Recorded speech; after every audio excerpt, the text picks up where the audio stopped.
have anything saying that this is a You're live. We're live. There we go. Yeah. You got Okay. it. You were just being impatient. Okay. Well, yes. Hello. Welcome to This Week in Haiti from Haiti Liberté. We're live.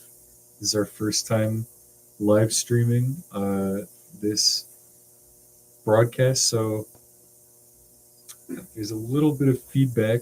I'm just going to switch that iPad off so it's not reverberating off of Okay. that. Yeah.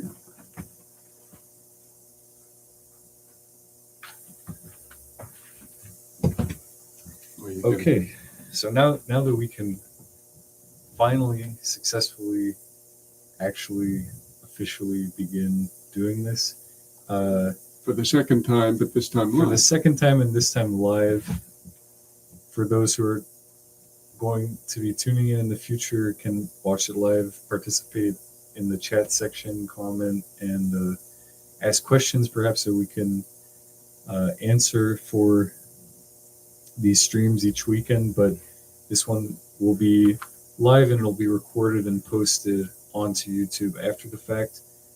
So yeah, we're going live. We began doing this as we put out last weekend kind of a brief recapitulation of that we're having these discussions in English. And last week we began with the discussion around Eric Prince, and the cover story for last week was around Eric Prince and his effort to turn Haiti into a center for mercenary activities.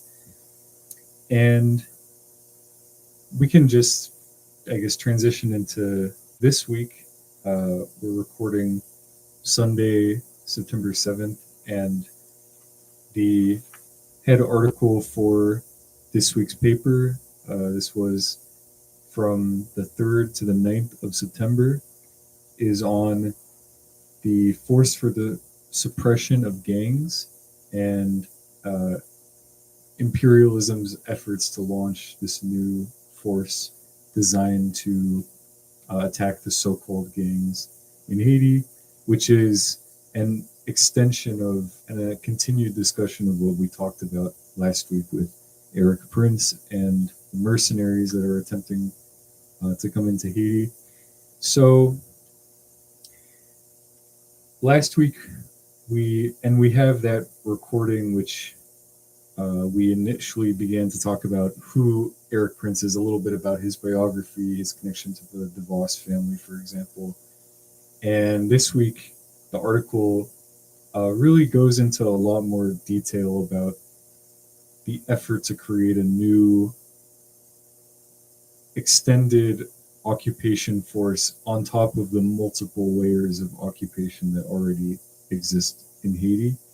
And I want to do a bit of a breakdown of the layers that are being set up to continue occupation. It really ends up being, as we were talking about last weekend, this kind of alphabet of different acronyms and chapters of different legislation and constitutions, and they're all kind of derivative of the main force occupying Haiti, which are the imperialist powers of today, the main imperialist power being the United States, and the different ways in which America extends its power in Haiti through the United Nations, through CARICOM, the Caribbean community, some of which those nations are comprador and assisting the neo-colonial efforts, some nations in Latin America as well that we can get into. So again, we have the headline article for this week's paper, which can be read at HaitiLiberté.com for those who want to read the digital version of it. And then let's begin by going through again the breakdown of these different organizations. And in reading this week's article, I thought it was particularly important to perhaps let's start in reverse order a little bit. Let's go from the outer web of the extension of U.S. force and proxy force and defenders of U.S. imperialism through these other vestiges. And then we can kind of drill down into the U.S. itself and the Global Fragility Act and different, U.S. legislation and U.S. actors. But I think, yeah, we start the web out there to say that the core of it is America. But we want to kind of outline, and in particular, what I'm fascinated by is the UN's role, and that was really a strong part of this article that was outlined that I think is very important for anybody who's interested in, or really unraveling what's happening in Haiti now, is how the UN, as this humanitarian front and defender of the so-called rules-based order, right, post World War II, has become just a place for the U.S. to exert its power over Haiti. And I think part of my question that was beginning that we talked about last week was how is it that the UN has really compromised some of the core values that came about initially after World War II, where it became on the vanguard of decolonization initially, and now has very much been supplanted by these machinations that the U.S. can use. So we were discussing Chapter 7 of the UN Charter. Do you mind breaking down a little bit more in detail what you wrote about in this article with regards to Chapter 7 of the UN Charter, the UN Security Council's role in allowing to prop up these proxy forces? Obviously, we had the MSS, which we'll get to, explain what that acronym stands for and, what that force is in relation to this new force for the suppression of gangs, which is coming up. But yeah, let's start at the very, very much the outset of it all, which is Chapter 7 of the UN Charter. Okay. And that part was unfortunately truncated from our original podcast because we're made a faux pas with respect to the technology. So we will reiterate now. The United Nations was set up primarily by the U.S. This was their big idea as the victor in the imperialist countries of the Second World War, having vanquished Nazi Germany. And so with England and France, they established this body which would end all wars, supposedly. And they were obligated to include Russia and China, or Soviet Union and China, but they didn't include the People's Republic of China. Of course, that didn't exist yet, but Chiang Kai-shek and the Kuomintang, which were soon to find themselves on the island of Taiwan with a communist leadership of China. Although it wasn't until 1971 that they were able to take the actual seat in the Security Council.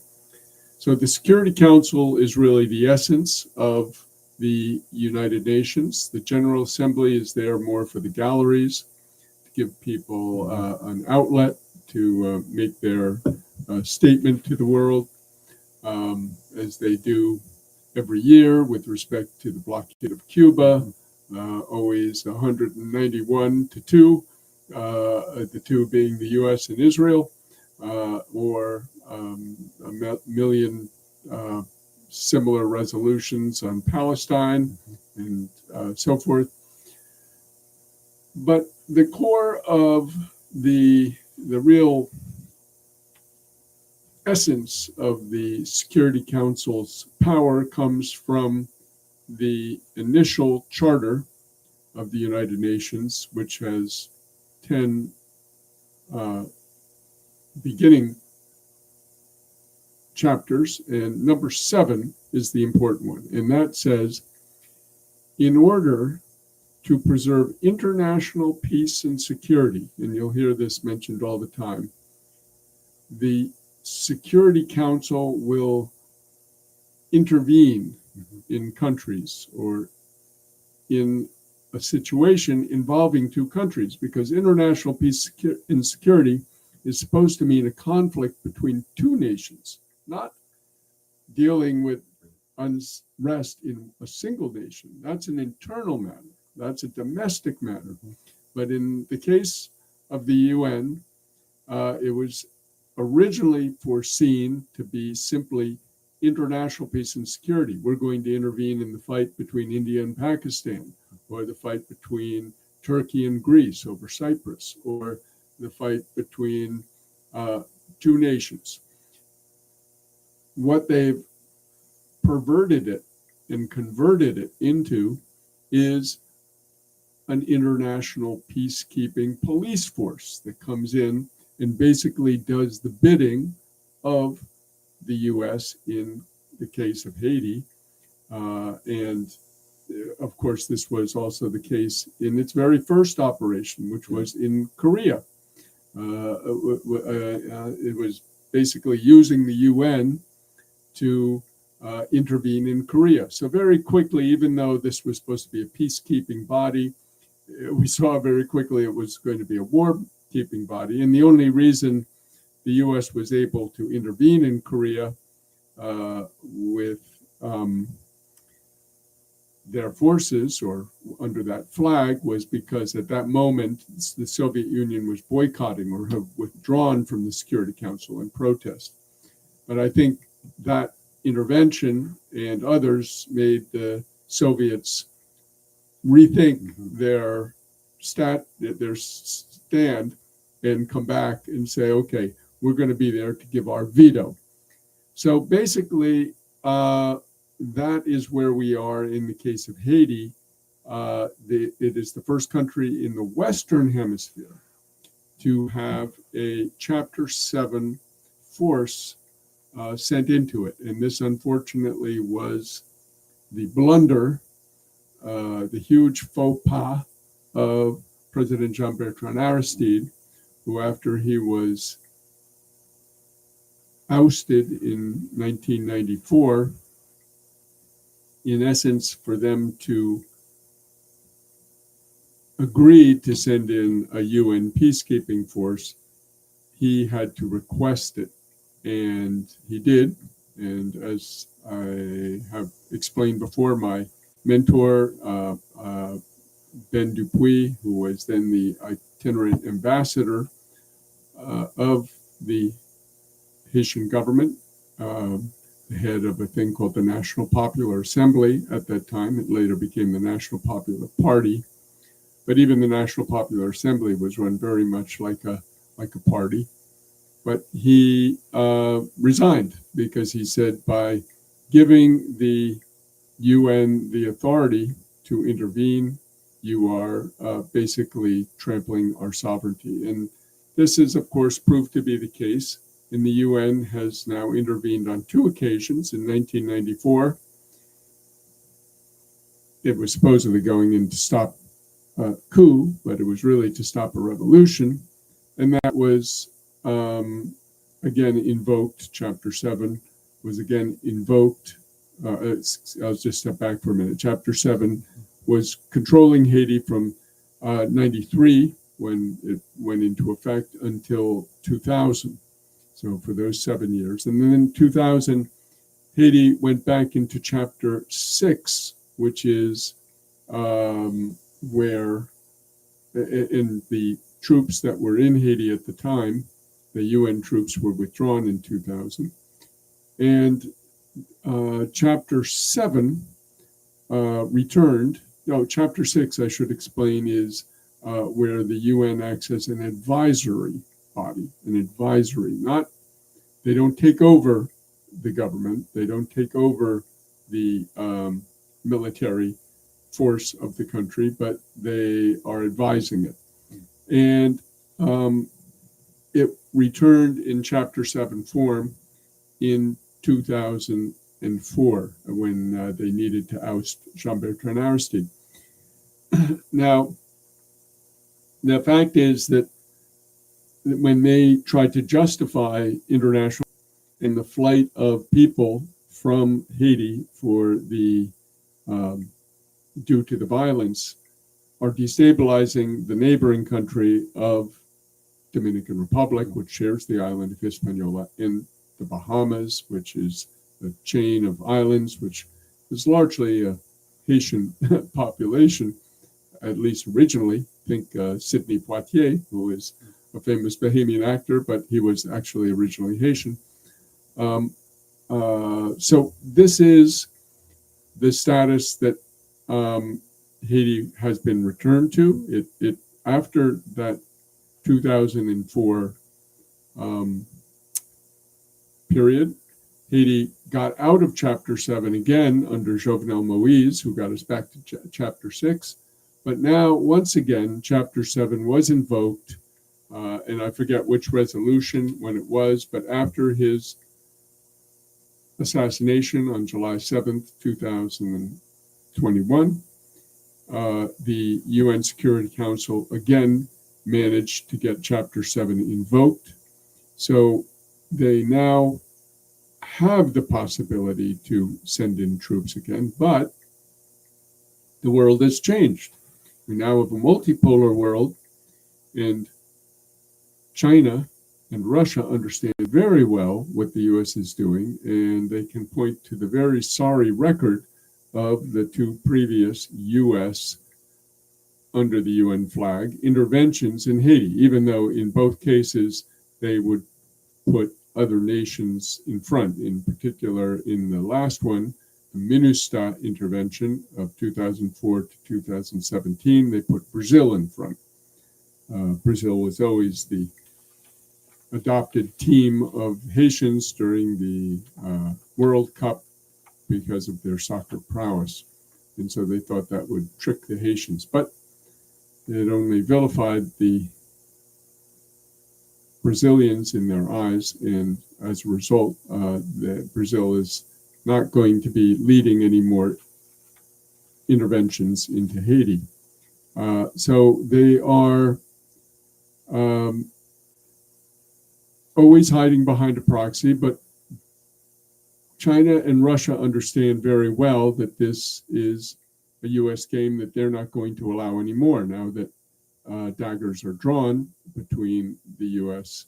and China and Russia as they are forming the BRICS and forming a new economic and political and military bloc, which is challenging U.S. hegemony. So they didn't invoke a veto, but they made it clear to the U.S. that they could. And so the compromise that was worked out in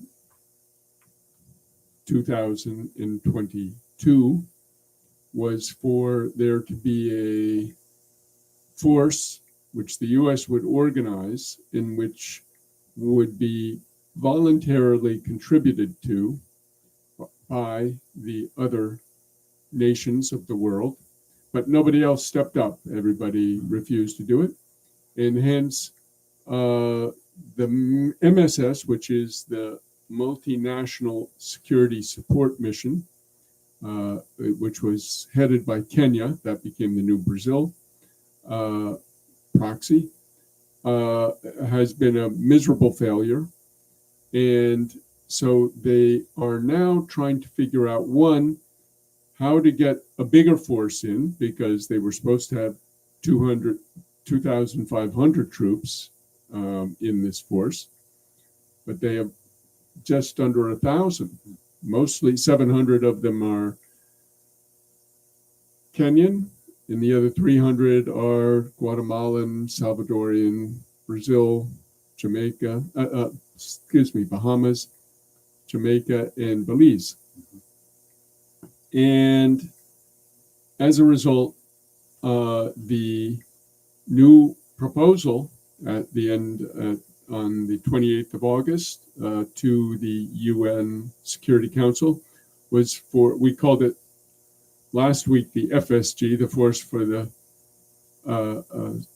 Suppression of Gangs, but in fact it is the Gang Suppression Force. GSF will be the acronym. GSF, and maybe in French they'll use Force pour la Suppression des Gangs, FSG. Sometimes in Haiti you get different acronyms for the same force, depending on whether you're saying it in French or English. But I think that the one we'll stick with is GSF, the Gang Suppression Force. Mhm. So this force is aimed to be 5,500 troops with 50 civilians. They are aiming to have much more lethal, large, destructive weapons. And the other key thing of this force is that it will not be to support the police, it will be to supplant the police. It will itself be the one running the show, deciding where to attack, who to attack, how to do it, when to do it, where to do it. So the police, and in fact the entire Haitian government, even though the government is just a fake government, it's just guys picked up out of a hat.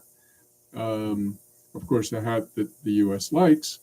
And so as a result, now this force will be a U.S. selected force and able to do what they want. But the other key thing is, of course, the money. Who's going to pay for this? So what they've done is they've set up another office, and it's all a bunch of, I'll say, spaghetti, a real mumbo jumbo of bureaucratic talk in the resolution, which you can see on the Haiti Liberté website. We don't reproduce it in the paper, but if you look on the website, you can click on the URL for the resolution, which we managed to obtain and which we put on our website. And that resolution talks about a UN support office for Haiti. And essentially, they're going to be getting money from the peacekeeping operation budget, which the UN has. That is, every country has dues that they pay to the UN. And part of it, these are mandatory in principle, and these end up going to fund the peacekeeping operations that the UN runs around the world. U.S. is probably one of the main. And the UN is the main funder of this, yes, and something that, of course, Donald Trump reproaches the other countries for their lack of support of the peacekeeping operations. But of course, the U.S. is the main one using the peacekeepers and who needs them to cover its imperial mischief. And as a result, so what Marco Rubio, sneaky Marco, maybe eventually Trump will call him, is trying to put this one office which will get funding from the peacekeeping operations budget. So essentially, they're trying to set up a de facto UN peacekeeping force, which is only supposed to be established by the Security Council and under Security Council direction. And, put it under the US direction. They will have a group of people called the Standing Partners Group, I believe it's called. And we don't know who will be in it. Maybe Panama, and whoever is a U.S. lackey will be in it. You can be assured that there will be no parties who are hostile to the U.S. designs in the world who will be part of this Standing Partners Group. And they will appoint somebody who will then run the show in Haiti. And this UN support office in Haiti, already there's an office in Haiti called the Bureau, Integrated Bureau in Haiti, called BINU. Now, BINU started as Chapter 6, but it has not been converted into the Chapter 7 leadership. So that will really come through this hybrid of making this UN support office, and they will get some of the money, but this special partners group will be running the show and being, in fact, a surrogate Security Council, basically picked by the US. So it's very unlikely to us, and we spoke to a diplomatic source, very credible, who said the resolution is completely unclear, and they don't. I expect that Russia and China will have to veto it in its current form, or there will be negotiations to try to put some sort of restraints and binding on it. So all of this comes in the context of what we talked about last week. Eric Prince's mercenaries are in there. I got a call last night from people in Haiti. They had 2 attacks with drones, which blew up civilians, just like Gaza. Haiti is turning more and more into Gaza, just destroyed many people. I don't have the exact number. In the other case, it was a woman was killed, a young child was killed. These are civilians. These are non-combatants. These are not gang members, quote unquote. These are not the people that, just like they've labeled Hamas a terrorist organization, they've labeled the Vivre Ensemble, the Live Together coalition of armed groups in Haiti, a terrorist organization. So these are not the people being killed by these drones. These are civilian population, because Eric Prince is in it for the money. He's not in it for saving lives or protecting people. And we can expect the very same thing from this force if it ever meets Haiti of the GSF. We can expect it will be just as blunt an instrument of colonial imperial control. So you discussed a little bit the BNU, the Bureau of the United Nations in Haiti, and last week we had also touched on the OAS a little bit as well, talking about lapdogs for U.S. imperialism. And what I thought was important from the discussion again is contextualizing this new initiative in relation to the other initiatives that have been attempted or continue to this day. And now Trump, of course, wants to have a brand new shiny label for everything and make this new one. But can you talk a little bit about, we don't want to do a whole, redux history of the OAS because that is out there, but kind of the history of the OAS in Haiti is pretty interesting to me. We didn't really touch on that so much. Okay, yeah. So the OAS, the Organization of American States, dubbed the Washington's Ministry of Colonial Affairs by the Cubans. I think that's really captures what it does.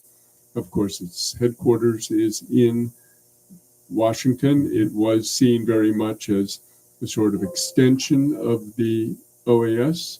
Do we need to check that? No, that's the other. Oh, okay, good. And because I see a little note on there. Maybe it's somebody watching. No, we're good. There are a couple comments in the chat, but that's just some. Oh, okay, good.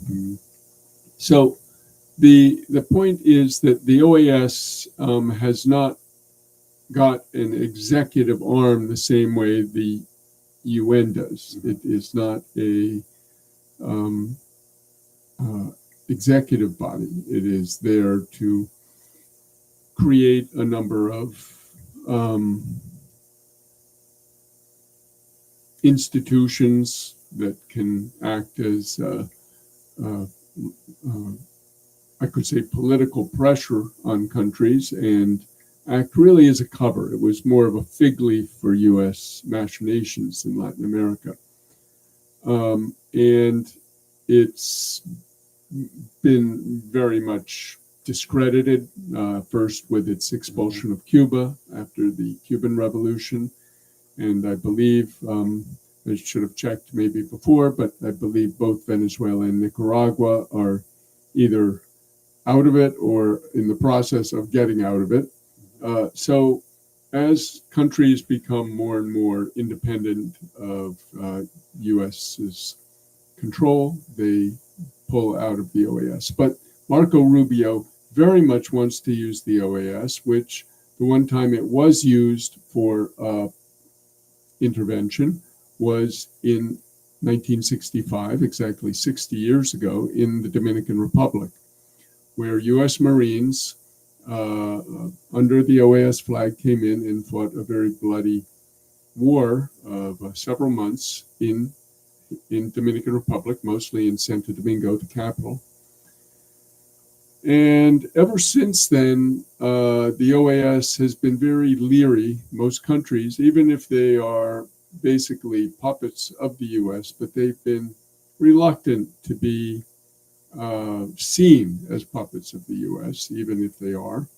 And they did not agree to, for instance, the 1983 intervention into Grenada.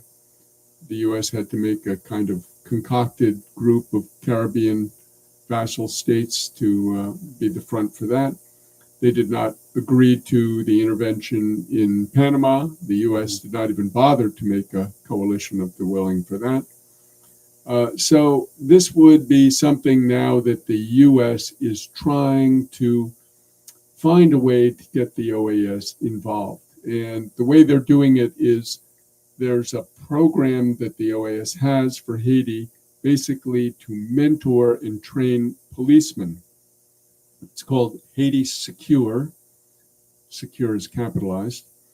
And the idea, and it's an acronym for something, Haiti Secure is being integrated into their proposal, into their proposed, in their draft resolution, as providing all kinds of support, but including lethal support, including weapons support to the GSF, but through to the PNH, even though the GSF will be independent of, and in fact have more authority than the PNH, the Haitian National Police. Yeah. So it's going to be a gradual process. Of course, the U.S. has ways of sort of sidling up to its problems. So I think if they can get the OAS involved on some level, then they can take it to another level. It should be said that there was a thing called the Charter of the Americas, which was signed on September 11th, 2001, right the same day as 9/11, the attack on the World Trade Centers and the Pentagon. And in this charter, there is a clause that says that two-thirds of the countries, and I think it's 34 countries that are currently in the OAS, can vote to intervene, to sanction, to replace an undemocratic government or a government they don't like as with the actions that they're doing. So this was kind of the intervention clause. We could say that the U.S. may be trying to get to, but I think they know at this point, especially given the sort of pink tide 2.0 that's happened. Yeah. With Lula back, and Colombia has currently gone into some sort of pink state, and others, that it may not have the votes, probably would not have the votes to intervene using that Charter of the Americas, or Inter-American Charter, Inter-American Charter is its name. So in any case, they're trying to find a formula, in particular Marco Rubio, to get the OAS to do what it did in Dominican Republic in 1965. And so it's a very, I could say, jerry-rigged sort of absolutely a deal that they're trying to set up. Yeah, jerry-rigged is a great way to describe it. Yeah. So yeah, we have the broad context of the UN, the way the U.S. has manipulated the UN to do its bidding. We have the OAS, and then we have other forms of U.S. legislation that have been enacted over time to allow this war that the U.S. has had against Haiti since 1804 at this point, but and that's to say that as we were kind of mentioning, these are just newer versions or newer kind of recalibrations of past efforts that have been enacted. But the newest one, I guess this one under Trump will be the most modern version, but we touched on the Global Fragility Act last weekend as well. Yes. Can you explain that for people watching who Yeah. aren't familiar with that, and how that's also laying the groundwork for this new, 5,000 troops intervention? Right. So the Global Fragility Act was really the product of the deep state, the U.S. deep state. And they saw fairly early on that that Russia and China were eating their lunch and were taking over neo-colonies that they had controlled with win-win proposals, and particularly China, with the Belt and Road Initiative, which would offer all sorts of assistance, primarily to countries in Africa, and they called it win-win. And most of the countries in Africa, in fact, all that I've looked into, have been very happy with their deal with China, who would come in. They actually made an offer to Haiti back under Jovenel. I believe it was maybe in 2018 or 19, to overhaul Port-au-Prince, the streets, the electrical system, the sewage system, all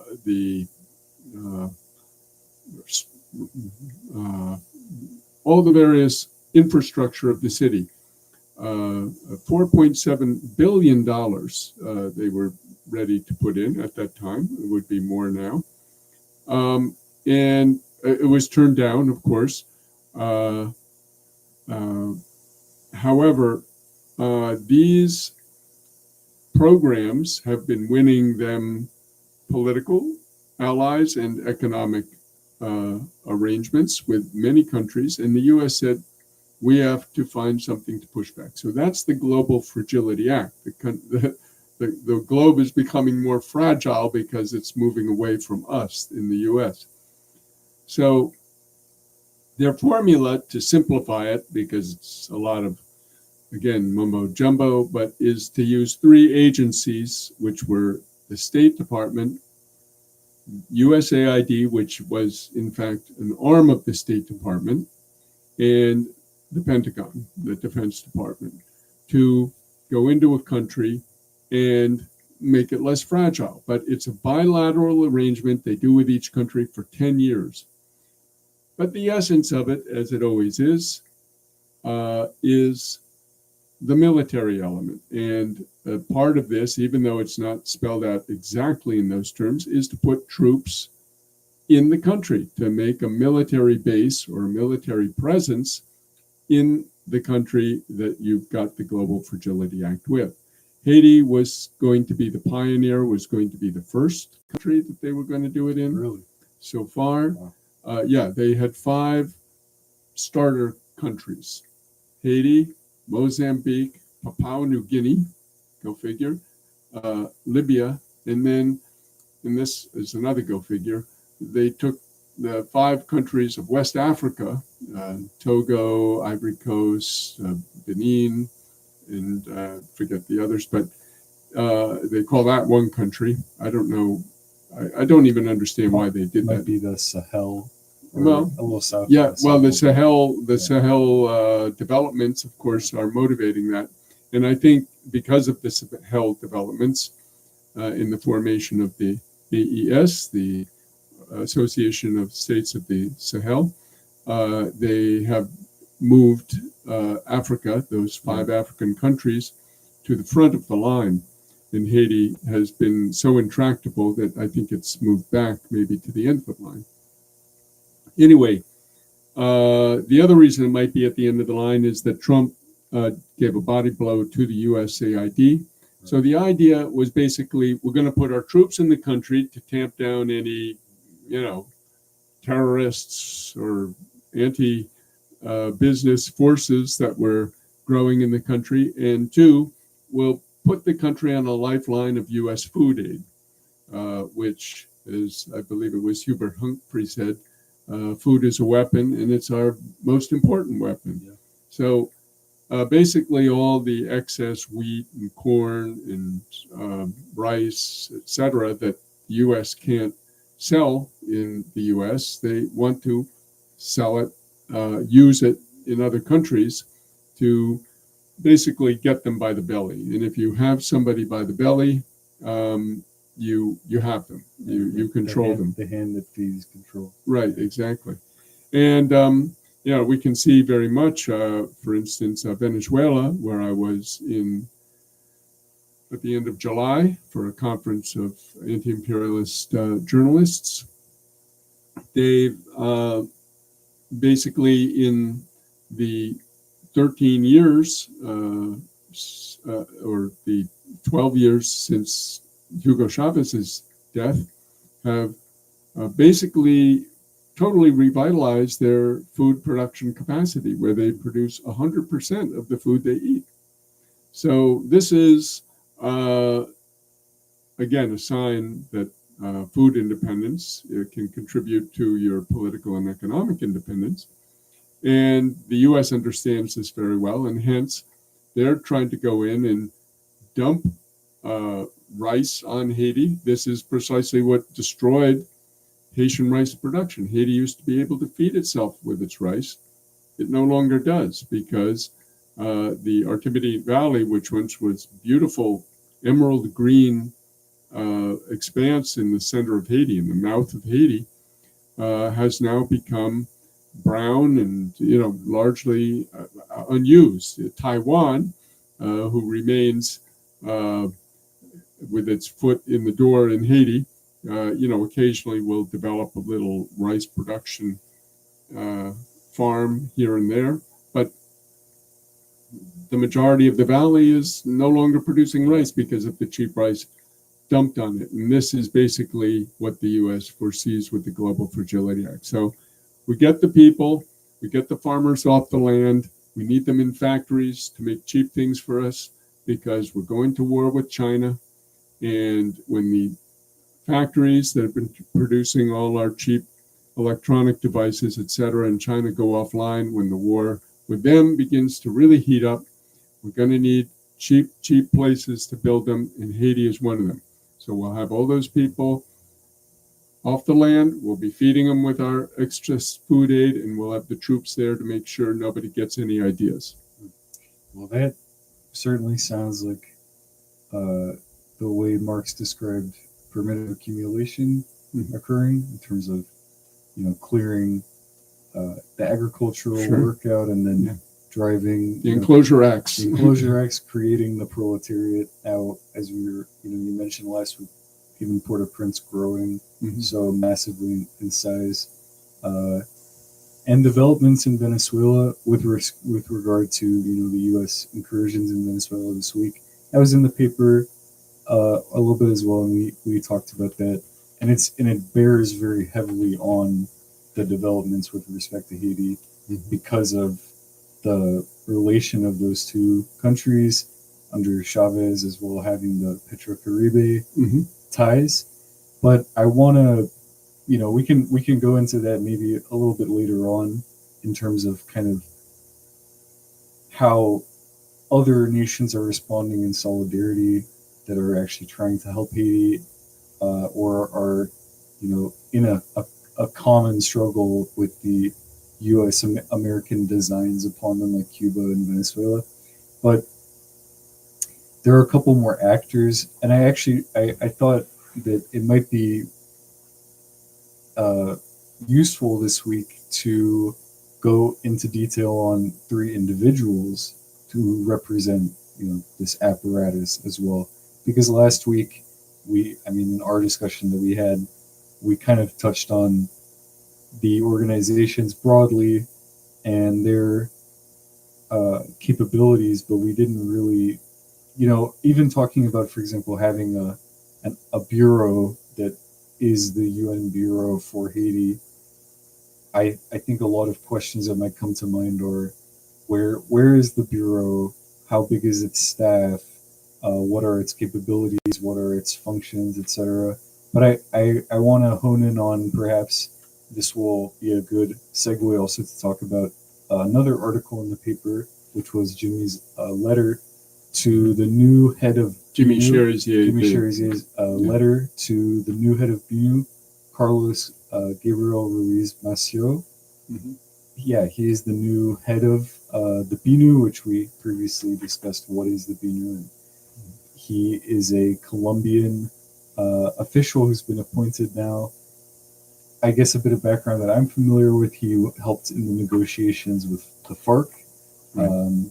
He was, played a role in that, and that was something that Jimmy touched on in the letter, saying, if you're familiar with dialogue in that situation, certainly you can be consider the possibility of dialogue in this one as well. But yeah, let's start with this, and perhaps you can also, in talking about this representative of BNU, mention a bit about Jimmy's letter from this week. Jimmy's letter. Well, Jimmy Cherizier, again, the leader and principal spokesman and leader of the Vive Ensemble political party, which came out of the coalition of neighborhood armed groups, which previously had been fighting among each other. The Sept, which was the sort of, I could say, in the service of the bourgeoisie groups, and the G9, which was fighting the crimes that they were committing in poor neighborhoods, such as kidnapping or theft or robbery. So they came together into a front first. It happened actually in September of 2023. And then it didn't really work too well. That people can see that if they go on our channel and look at Haiti Intervention versus Revolution. Dan Cohen of Uncaptured Media and myself went to interview Jimmy Cherizier and a number of others at the time. And there was a lot of problems in still getting the Vive Ensemble off the ground. But he said in that piece, you can see the interview, that he was continuing and he still had hope that they could eventually get it together. Well, 3 weeks after that interview, they did manage to get it together and expel Ariel Henry, the U.S. puppet prime minister, from power. And that was really when they, I could say, dealt their first unified political blow to the U.S., who responded by putting in place a 9-member presidential council, the CPT, which has been a total disaster because they brought all the dysfunction of the political class, which the council encompassed, into the leadership of the country, and they got nothing done. And right now, it was basically, there were 2 members of those 9 who were just ornamental. They were sitting on it, but they didn't have a vote. So the voting members were essentially 6 parties and 6 political alliances, which were of like mind, and then 1 representative of the bourgeoisie, the business sector, the private sector, as they call it, was the 9th or the 7th of the voters. that was elected or selected by Anthony Blinken. And that is now who's in charge, along with the Prime Minister, Alex Fisame, who is also a businessman. So you basically have the bourgeoisie taking hands-on control of the Haitian state, no intermediary of political class politician. And now what we see is a real challenge from the Vivant Ensemble to their viability. Vivant Ensemble asked the people to put them out. So getting back to the letter of Jimmy Cherizier, he wrote a letter to the new head of the BINU, this Ruiz Massieu, who came in, and tried to explain to him that, listen, we are not criminal gangs. We are not bandits. We are trying to bring social change to the country. We're trying to get hospitals, schools, roads, electricity, sanitation in the poor communities where people are living without even food, without even a house to raise their kids, a roof to put over their heads. So, and he explained the history of Haiti over the past couple of decades. And he's done this in various ways in a lot of live streams. He does his own messages every day almost to the Haitian people, where he gives his analysis or opinion on this or that individual or issue of the day or something out of history. But he's never put it in writing and in French, because usually he's talking in Creole, which is the language of the Haitian masses. But French is an international language. And so for the first time, he really put, well, it's a statement of Vivant Ensemble, but it was delivered by Jimmy Cherizier. And it's, I'll just tell people to read it because it is in the paper in English. The English translation is in the paper this week, and the French is also available if you click on the link of the original letter.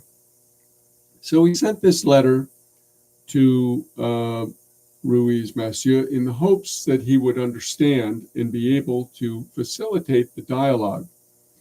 Now, in a live stream that I did with Jimmy Cherizier and Ralph Laurent, who is Télé Tambou Vérité, a very popular Haitian site and streaming platform, I posed the question to him. I said, well, isn't Ruiz Massieu just a sergeant in the scheme of the imperialist game? And he said, well, that may be true, but we're also doing it for the people to understand where we are. But it is very interesting. This guy did play a role in negotiating between the FARC, which was also demonized and vilified, even though it was a revolutionary movement and one of Latin America's longest revolutionary guerrilla uprisings of all history, of Latin America's history. But also,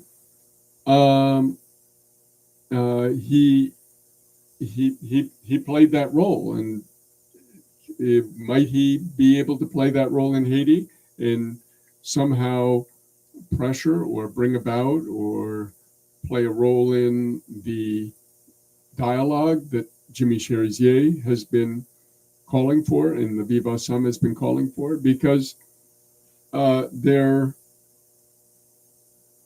purpose or their message has been, we want to end the violence. We don't want fighting. We don't want to be, we want a seat at the table. And so now that is the big $64,000 question. Will the new BINU chief, will he have the clearance, will he have the capacity to do this? There have also been some sounds from the OAS chief, that is Ramdin, Alberto Ramdin. That was one of the characters in the tragicomedy that I was Yeah. trying to get to. Yeah. Right. So he has also made allusions, with an A, allusions, maybe illusions also, but allusions that there should be some kind of negotiations with the armed groups. So we could be seeing a two-track policy um, where some sectors of the imperialist machine are trying to move towards some sort of a little bit like we see with Russia. We see negotiations one day and then aggression the next. Same thing with China. So, how much of this is planned? How much of this is intentional? And how much of it is just the sort of train wreck or mess or uh, incoherence and confusion that exists in the U.S. state right now? That remains to be seen. But I think, they are trying multiple policies. And in any case, Jimmy Cherizier's letter is very interesting as a historical document to see really the articulation of their political analysis and proposals. Yeah, I second what you said about reading it and having the English translation available as well. The next character to fit into this, well, you mentioned Ramdin, but I also want to ask about the charge d'affaires, the American Henry Wooster. Henry Wooster, yeah. We did have an article, can't remember exactly how long ago it was, there was a bit of background on him as well, in his different postings and his diplomatic career. But yeah, if you could touch on a bit of his perspective.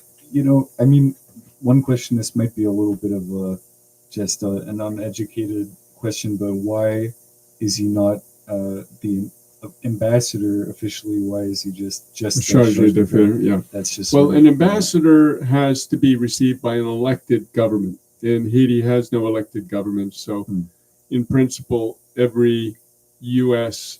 ambassador who's appointed there is only going to be a charge d'affaires because they cannot give their lettre de créance, as they call them, their official. They can't do the official handover of documents to an elected government. There's not one single elected official in Haiti now. The last election was 9 years ago in 2016. So, Henry Wooster, I did a sort of a profile of him a few weeks ago. I don't remember all of it, but he is a career diplomat, of course, very versed in dealing with such conflicts. They wouldn't put an ambassador who was not. They wouldn't put a greenhorn in. And he was dealing, and I think that's of most interest, in particular near the Sahel. He was the ambassador to Jordan, but prior to that, he was dealing with, I believe it was Morocco, if I'm not mistaken. And the Sahel was his, he raised that as something that was a problem that they were dealing with. So in many ways, Haiti is like the Sahel. And Jimmy Cherizier, again, in the aforementioned live stream that I had with Télétempo Vérité with Ralph Laurent, we raised the question of that. And he said, yes, indeed, Ibrahim Traoré, the leader of Guinea-Bissau, charismatic young man. Burkina Faso. Burkina Faso. How did I say? I said Faso, I guess. But yeah, maybe I somehow Guinea-Bissau got into Burkina Faso. But the leader of Burkina Faso, he is a model of, to some extent, for Cherizier. Definitely. So I think that is one of the reasons why we see the posting of Henry Wooster. We've seen the U.S. ambassadors over the year are usually tailor-made for the political situation in the country. We had Eric Adams during the period of the Aristide emergence, who was kind of a tough guy trying to intimidate Aristide in his first term. Eric Adams, the mayor. Alvin Adams. Alvin Adams. Yeah, excuse me, I'm slipping with my language right Well, I now. thought it. Yeah, not the would mayor. have been fascinated. Yeah, if it was the mayor. No, Alvin Adams was a white guy. I think he recently died, but he was kind of a hard-nosed. But he spoke some Creole, and there was a very famous exchange between him and Aristide, where he after Aristide came into power with great fanfare and celebration by the people in 1990, and Eric Adams said, "Après danse la tamboulou," which is after the dance, the drum is heavy. And Aristide responded to him with another Haitian proverb, which says, "Un pile main chai pas lourd." He says, "With many hands, the load is not heavy." So that famous exchange really captured sort of the Alvin Adams period in Haiti. There was, of course, also during the 2004 coup d'etat, the name of the ambassador is eluding me right now for some reason, even though I know it very well.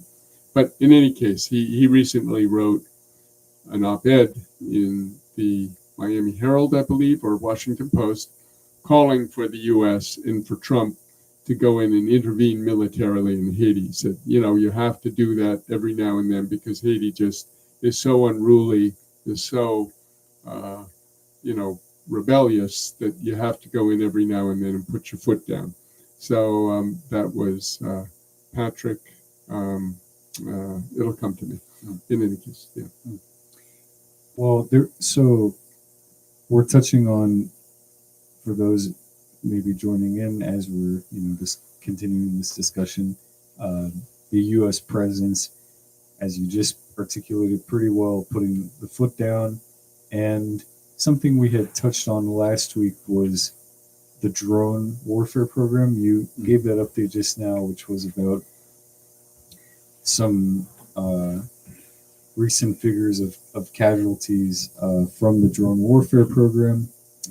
And I think it's important for anybody watching, especially those maybe watching from the U.S., to try to understand more about what the drone program is exactly, where the drones are coming from, they're being supplied, and utilized in Haiti. I mean, there's a lot of information that we're not able to get access to and is deliberately withheld. But yeah, could you talk a little bit more about when did the drone warfare program really get kickstarted, and how does it fit into the new presence that Eric Prince wants to have, that this force for repression of gangs is going to have going forward? Yeah.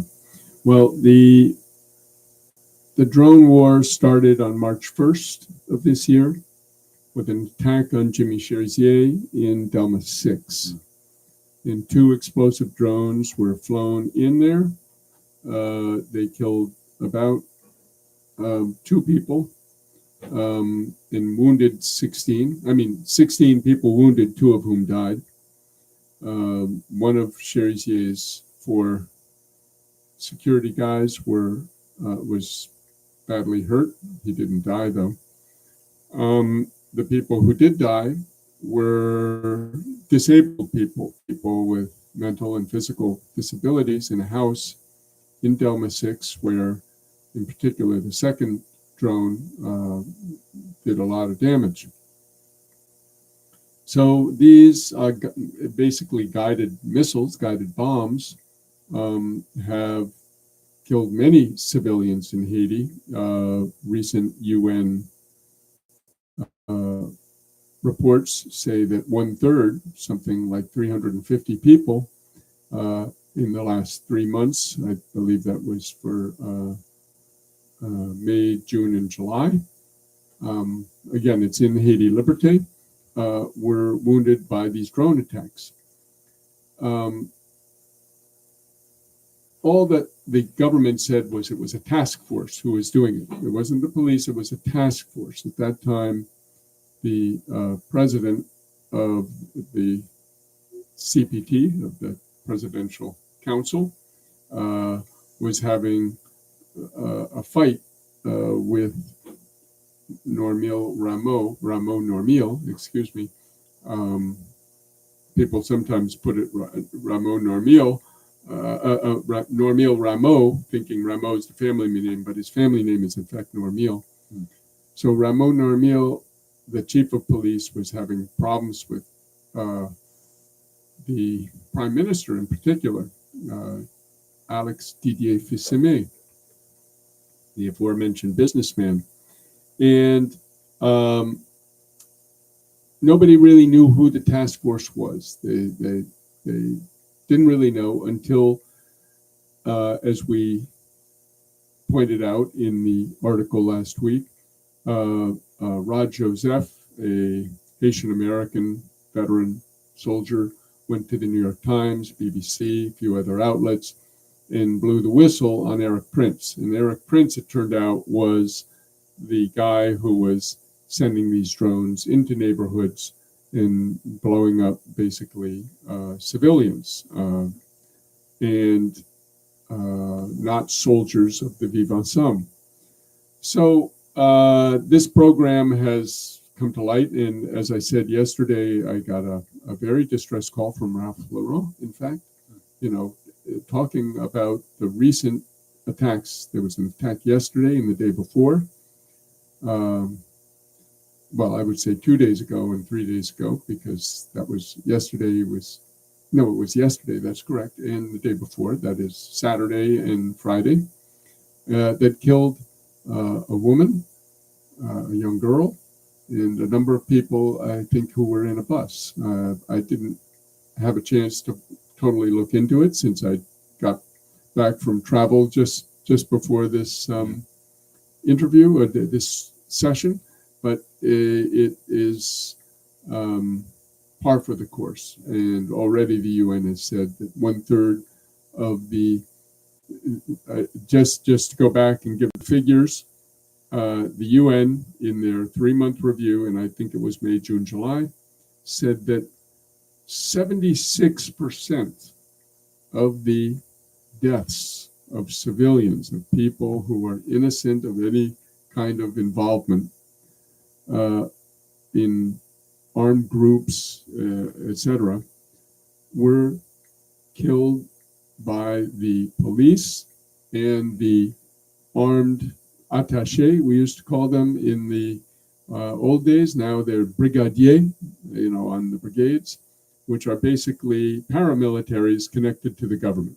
Think of the Colombia paramilitaries working with the Colombian army against the FARC. These are the Haitian paramilitaries. Brigadier, they get their money, they get ammo, they get body armor, they get ammunition from the government or from the bourgeoisie. And this is nothing new. They were doing this during the coups before. They can read about it in the WikiLeaks series. Duvalier as well. Maybe under Duvalier, but Duvalier had the Tonton-Macoutes, so he had things pretty buckled up. But in the WikiLeaks series that we did, people can find that section on WikiLeaks on the Haiti Liberté website. You can read in real time how the bourgeoisie was talking to the U.S. ambassador and basically colluding in carrying out repression against the people. And that's what's happening today with the brigadier. So the police, the army, and the brigadier are responsible for 76%. These are the people killing people. And a lot of it is now, apparently 1/3 of that 76% is done by drones. So Eric Prince has blood on his hands as well. Absolutely. Yeah. Yeah, and I think, this might be a little bit of of an aside, but it's definitely worth throwing out there. Well, first thing first was, the importance of people doing the research and finding out, where these drones are manufactured, launched from, how this whole apparatus of technology is operating, because unfortunately a lot of it is deliberately masqueraded in order to keep it, this very special ops kind of program that's being launched. And the second, I think, again, just worth kind of not a question, but just more of an aside, was kind of the connection to policing, even here, in Brooklyn, in Little Haiti, Little Caribbean, or the United States in general. Using these repressive tactics, adopting drones. The police here, I've seen drones that the police operate. So it's kind of just some parallels. Of course, I think the program that is being launched and the one you were drawing the parallels between Gaza and Haiti as well, and that is more of a full scale war on many different fronts. But I think it's interesting to see kind of the parallelism with the Israeli connection.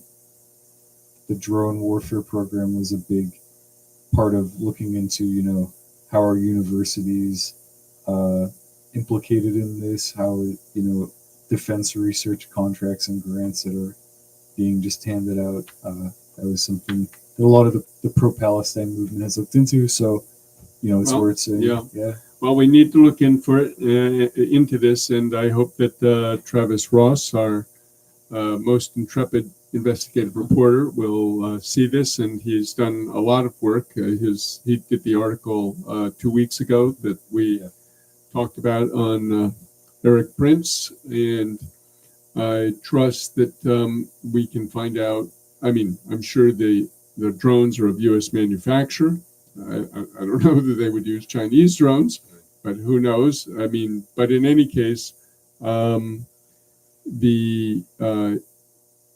place they operate them from, I don't know. Of course, with a drone, you can be anywhere. But I presume they're in Haiti somewhere, getting somebody whispering in their ears saying you need to be attacking this person there. I mean, maybe they're doing that through Zoom or something, but I'm guessing that the task force, the mercenaries of Eric Prince, his outfit is called Vectus Global, VECTUS Global. I presume they're in Haiti somewhere. How they got in, I don't know. Maybe they brought in by helicopter. All these things would be interesting to have more detail on how and who and where the drone war is being conducted. But right now, we mostly know the results, which are dead, innocent people, Haitians. Yeah. Well, I guess to touch on another subject that we were discussing last week, that kind of fits into, this might be, a bit of a theoretical discussion. How are we framing the phase of, even, let's call it the, post-revolutionary, the counter-revolution that's been ongoing against Haiti since 1804? What kind of phase is the U.S. in? It even occurred to me earlier that we were talking about, the different ambassadors being posted to Haiti, and of course, the U.S. didn't even recognize Haiti's independence until 1862. 1862, yeah. So, almost 6 decades after. So that's just one part of the denial of Haiti's revolution, and I think, being unable to accept the fact of the revolution ever since then. But there have been, in the Caribbean and Latin America in general, there were various efforts to have these filibustering campaigns. We talked about William Walker, who was in Nicaragua, and there's a good movie about him, which is a little bit of a kind of a satire and a little bit of a. It's with Robert Duvall. It's very good. The soundtrack is by Joe Strummer of the Clash. In the title, Walker. Yeah. Walker, And it's a bit. I can't remember. The description was neo-western. It's a little bit of a kind of a satire. It has a bunch of, an anachronistic commentary about the U.S. intervention and the backing of the Contras, because this is a 1980s movie, so they're drawing parallels between Walker in the 1870s or 1860s, or maybe even a little bit before then, with the Contras effort led by Reagan. So, yeah, I mean, the U.S. government has at times sanctioned these initiatives, at other times it attempts to distance itself from them. Last weekend talked about mercenaries who were deployed by the West, and then when they became politically no longer convenient, they were dispatched with. Kind of one example that was being drawn about was a group of mercenaries led by Mike Hoare, Mad Mike Hoare, who a good contingent of them were Rhodesian, South African. They launched coups in. They were part of coups in. I think it was Mauritius, and or maybe it was Madagascar. There's that kind of famous episode of them attempting, or it might have been Seychelles actually. I'm pretty sure it's Seychelles. Where they launched a coup, kind of working independently, not really having the backing beyond perhaps sort of a capitalist or a titan of industry that's looking for some objective, as was the case with Walker. And in the movie, this satirical movie, they say that it's Vanderbilt who's the titan of industry backing him, which wasn't really historically accurate. It's just something the director wanted to kind of emphasize, how there's always the hand of capital backing these forces. But I guess my question and the topic that we didn't get to fully expound upon in our last chat was, when these forces are being deployed, it's fascinating that you have on the one hand a coalition of the willing, as you described it in various different campaigns, that sometimes gets linked up with those who I mean, I will say should be like nations that should be on the side of Haiti, right? You listed, for one, Kenya. That's been an obvious discussion, is why should Kenyan troops be sent to go die in Haiti for an effort that doesn't, not only doesn't benefit them, but actually is counter to the broader struggle for Africa against imperialism. So you have this coalition that the U.S. uses, comprador forces, neo-colonial puppets, on the one hand, and then also collects the West, which is broadly unified around shared objectives, perhaps, white supremacy, imperialism, and then you get Rhodesia in South Africa, white South Africans, Belgians, Germans, etc. Now with, the effort, I guess even going back to the revolution, there was the effort to have Napoleon send Polish soldiers there that were part of his campaign, and that effort didn't actually work out so well because the Poles were sort of fighting against Napoleon and seeking their own independence. But yeah, to try and bring my question to a neat, wrapped up expression, just what do you think is the long-term connection between multipolarity, as you were describing it, the changing world order, with these countries that are under U.S. influence and then do the U.S. bidding? Do you see a world where, like Venezuela, like Cuba, you gradually have countries breaking away from the U.S., and then you could have a stage where the AES in the Sahel is able to support revolutionary forces in Haiti to counter the imperialist global design? There's more of a solidarity amongst oppressed nations. Right. Well, I think your question began with what stage are we at in the process of U.S. domination, and I think we're at the final, in the ending stages, and there's a great deal of desperation in sort of flailing about, and I mean, we can see the Trump administration flailing and, pounding its chest and doing all sorts of antics in its uh, efforts to steady the ship. But essentially, it's like the captain is basically running from the bow to the stern to the bow and back, screaming and saying crazy things, and the crew is sort of standing there scratching their heads. But I think that the um, uh, situation in Haiti is the closest to a revolutionary situation that we've seen really since 1990 with the emergence of Jean-Bertrand Aristide.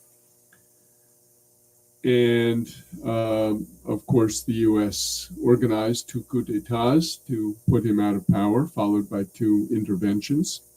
But this time it's harder. And as I've said in the past, in many ways, I see Cherizier as an Aristide with a gun. They're not asking anymore and saying, "Tant pis, s'il vous plaît, please, uh, bourgeoisie, U.S., people with capital, give us the help to rise from," this was his slogan, "from abject poverty, and from abject misery to dignified poverty." So, we just want a little bit so we're not so miserable. But of course, that was drowned in blood twice. And now Cherizier is the result. And the Vive Ensemble is the result.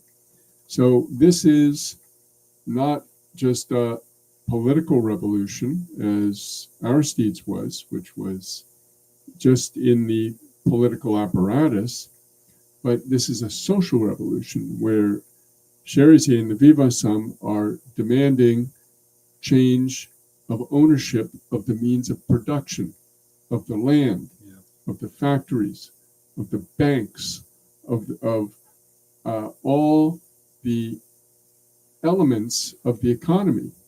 And this is what is really terrifying to any bourgeoisie, because they can always mobilize their bourgeoisie to make coups d'etats in a political revolution.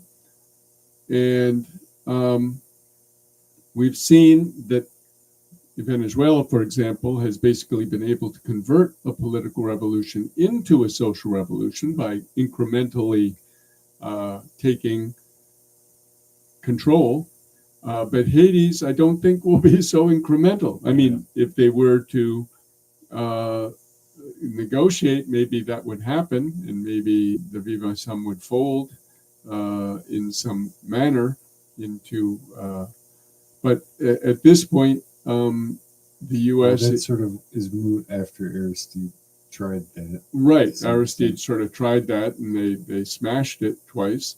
Of course, Chavez was a soldier, so he understood better than a priest, maybe, in particular a Salesian priest who had a lot of influence of the Jesuits on him, which, like kind of what they call in Creole, jouet d'intelligence, games of intelligence, tricks.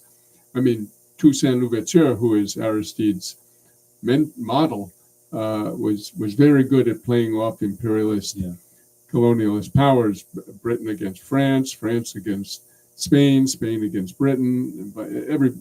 Mixing them all up. That was his specialty.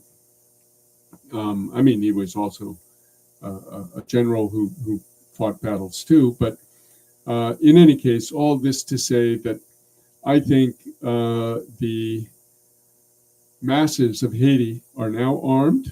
They were. It's a little bit the same way as the Haitian Revolution. Basically, the French gave some Haitians arms and made them generals, even like Jean-Jacques Dessalines, to fight for their colonial interests. But in the end, those arms were turned against them. And the army of liberation in Haiti was basically birthed from the French army. And now a similar thing has happened. The bourgeoisie basically used these armed groups, or some of them, to carry out their agenda.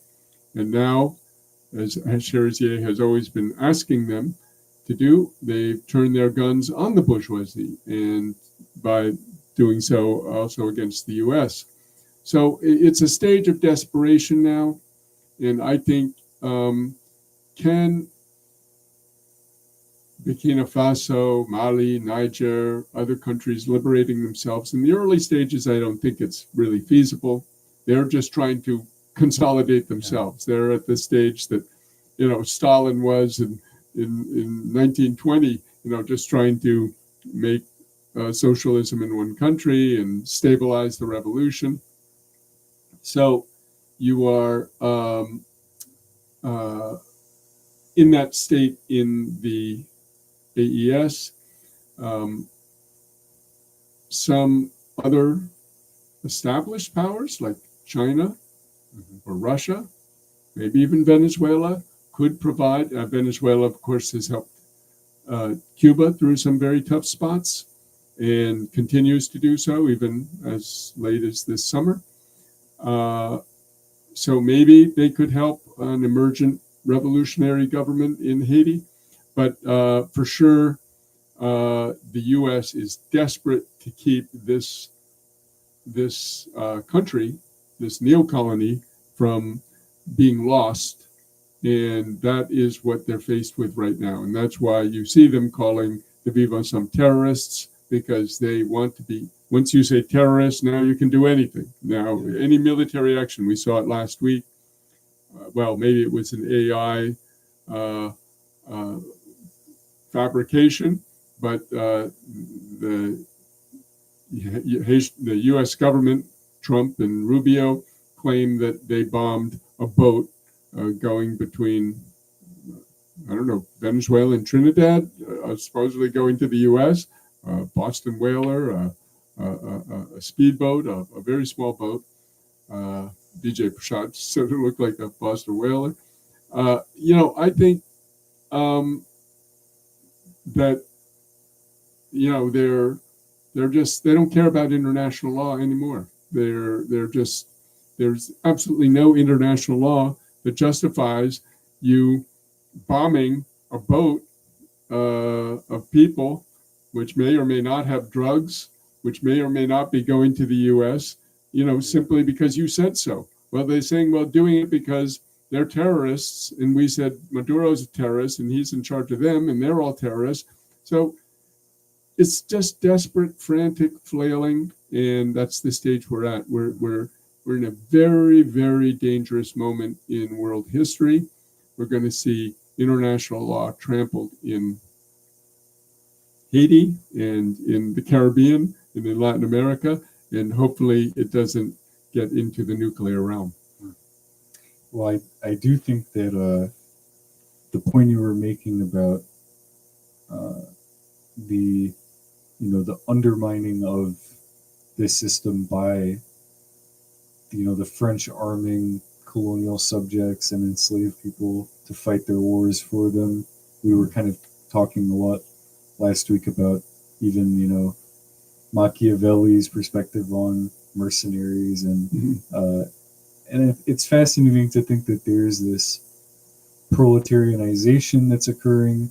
And in another vision in particular, you have the opening quote from Fanon, which is about the lumpen proletariat in particular. Even this constant rhetoric about gangs and pushing the word gangs, which has certain undertones, of course, to it, terrorists as well, lumping in the whole world in this way.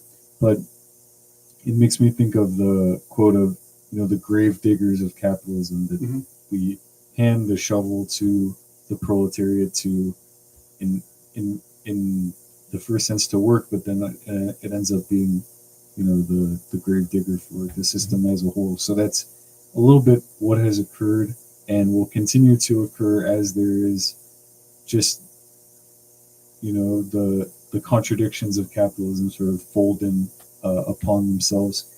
We're at an hour and 40 or so. I'm wondering if Guess we should wind it up. Yeah. yeah, I'm wondering if there's something. Last week we kind of wrapped up by looking at we did a little outro as well after the camera had stopped after the camera taping itself, us.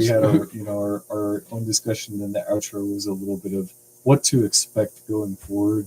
And I think each week we're trying, in the English section to really kind of give, for those who don't read French or don't read or understand Creole in particular, some snippet of what's happening in Haiti each week. And then that ends up being really a conversation with Haiti at the center of multiple global world events that are intersecting in Haiti. In particular, what the U.S. is doing and what various actors who are, kind of from our vantage point within the belly of the beast. So to call it that, call it what it is. Yeah, so I guess we could, I guess my last question would be, as usual, anything else people watching should read or learn more about the topics we've discussed, anywhere they can look, in addition to, as always, our website and the paper. And then kind of maybe we could forecast a little bit, predict, even the timeline. I was curious about that. Again, I don't want to add so much time as well, but the timeline of these things, like how should people who are watching try to follow when votes are taking place at the UN Security Council, for example, on these different resolutions, draft resolutions that are being proposed, and then they'll always be able to get updates in the form of the article. But how can people stay abreast of these developments? Well, I think the main thing is every Wednesday, Haiti Liberté comes out. Sometimes we even have articles which are put up on the website before the paper comes out on Wednesday, but mostly we deliver a packet of updates every Wednesday morning through the digital paper that goes out and the HTML version, which is online with links and so forth, so you can do the back study. As for the UN votes, yes, in this coming period, I mean, you can go to the UN site and, of course, sign up to get notifications of Security Council meetings on Haiti and other countries. That's one way, but of course, we will always, in Haiti Liberté, give our analysis and notification of those meetings because we're following that very closely. The timeline, that's impossible to say because we are in such a fluid moment, but the big contours that I'll say, and I think said it last week, maybe off camera when we weren't actually recording, is that the empire is so overextended at this moment. Definitely. Between Gaza, Ukraine, Yemen, Lebanon, Iran, Russia, China. It has its hands totally full. It is. It doesn't even have enough weapons to fight its wars. It doesn't have enough troops to even fight all its wars. It is very challenged because the Chinese and Russians have been very effective in getting their message out and in carrying out their diplomacy and in prosecuting their wars, as Russia has in Ukraine, which is against the U.S. fundamentally. Ukraine is nothing more than a proxy. And so we are